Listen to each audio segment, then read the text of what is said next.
Le trouble du spectre de l'autisme ou le TSA n'est pas une maladie. Le TSA appartient à ce qu'on appelle au trouble du neurodéveloppement, ce qui veut dire qu'il est présent dès la naissance et peut être diagnostiqué à partir de la petite enfance. Maintenant, c'est pas parce qu'on n'a pas reçu un diagnostic pendant l'enfance qu'on ne peut pas en recevoir à l'âge adulte. De plus en plus de professionnels se forment pour pouvoir le détecter et le diagnostiquer à tout âge.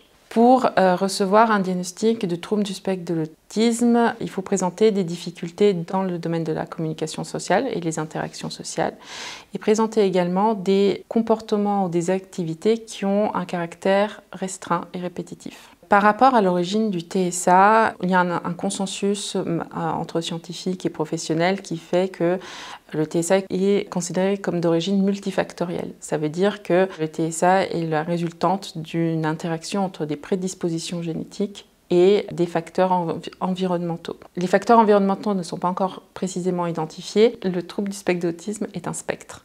Donc chaque personne présente des caractéristiques qui lui sont propres et pas toutes les personnes ressentiront des difficultés dans les mêmes domaines ou à la même intensité. Maintenant, les difficultés sont, comme on l'a dit, donc spécifiques à chacun, mais peuvent varier aussi au cours du temps.